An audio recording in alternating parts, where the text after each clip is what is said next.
Hi guys, George Glinski here from Toe the Line, joined today by Javier Trujillo. Javier, thank you for joining me. Hey man, no problem. Thank you for having me on. Awesome, man.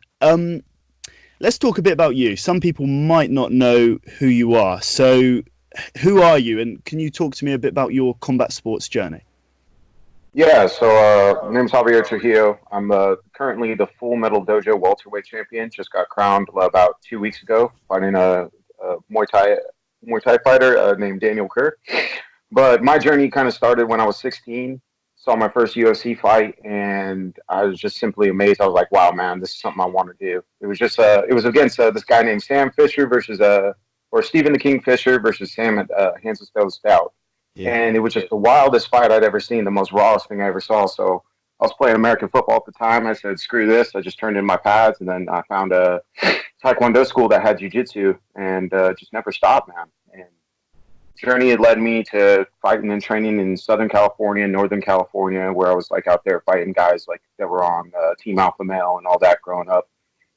And then eventually I made my way out to Thailand because being a grappler and a jiu-jitsu fighter and a wrestler, I wanted to go and compensate by updating my striking skills. So I'll go to Thailand and been out there for 6 years, training for a few months, coming back home, saving up money until about 2016. I decided to stay there full time to fight for the FMD promotion and work my way up through the ranks and, got a big following out there in Bangkok. And then, it's kind of led me to this position where I got to travel the world. I have a lot of mates that train Muay Thai that are from the UK.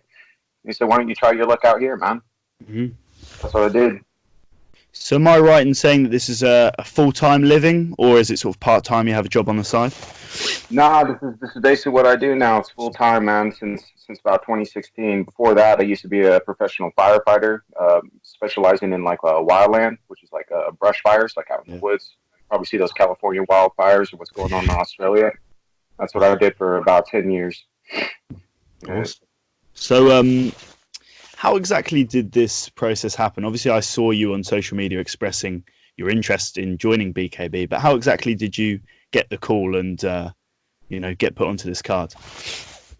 Well, man, like how it is, I've realized in the fight game is that you never get that opportunity a few weeks out. I saw that Freeman posted saying that they were looking for an 88 kg in about 5 weeks for a camp, and that's when you're going to get the call, So I just raised my hand and said, "Hey, man, I'm willing to take it. I'm here in the UK. I can sell tickets, I bet, and just give me an opportunity. This is something I wanted to do." Like I said, I've expressed it all last year, or this year, that I really wanted to give a shot at this, man. I think MMA guys have a better skill set for this type of rule set. So I just wanted to express man, let me give me a shot. You just spoke there about being a mixed martial artist. Let's talk about that sort of skill set. We've seen a lot of MMA guys come over to BKB who have, made fantastic careers for themselves, particularly Ricardo Franco, who, won the Fighter of the Year for our blog, if not most blogs. Why do you think MMA fighters do so well in bare knuckle boxing? Well, I think it's just we compete in the smaller gloves. It's the 6-7 ounce gloves aren't that much different than bare knuckle.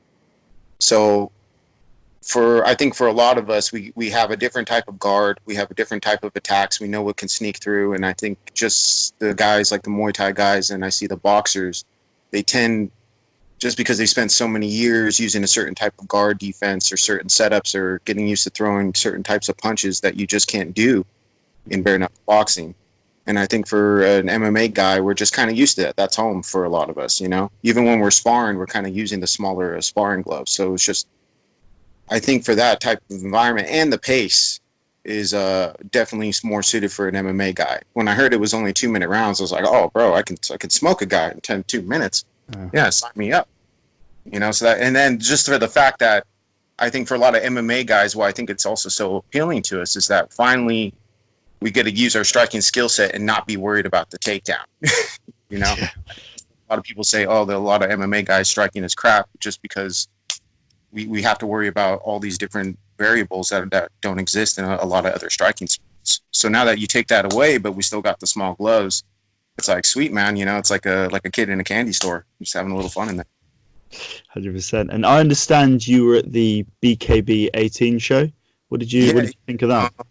Promoter for FMD, he got me some free tickets, so I went to go check it out with a buddy of mine, and oh man, I absolutely love the environment of that Indigo O2 Arena.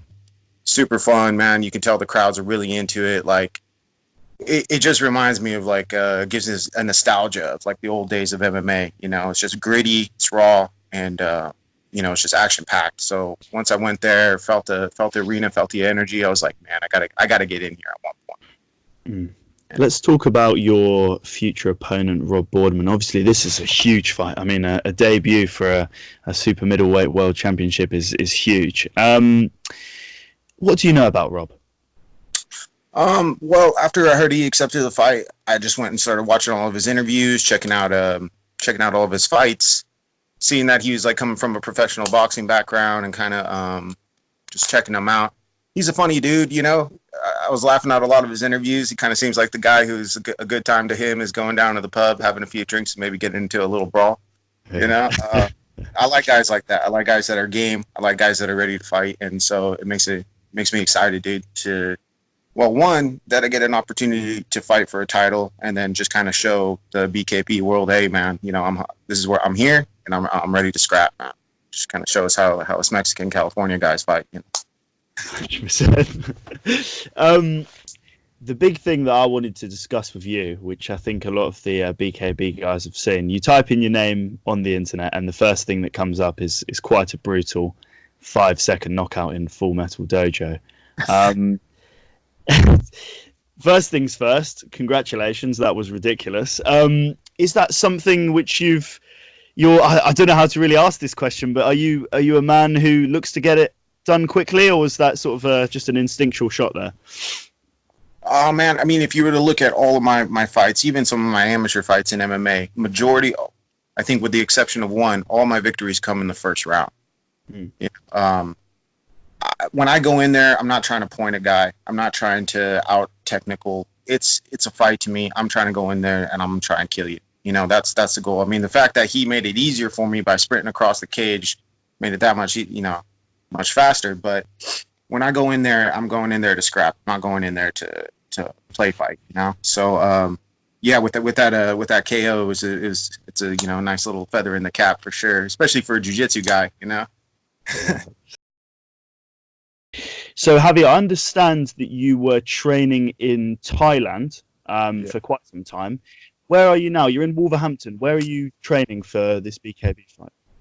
Right now, actually, once I figured that out, I've been looking for a good boxing gym. Yesterday, I went to it's called Firewalker.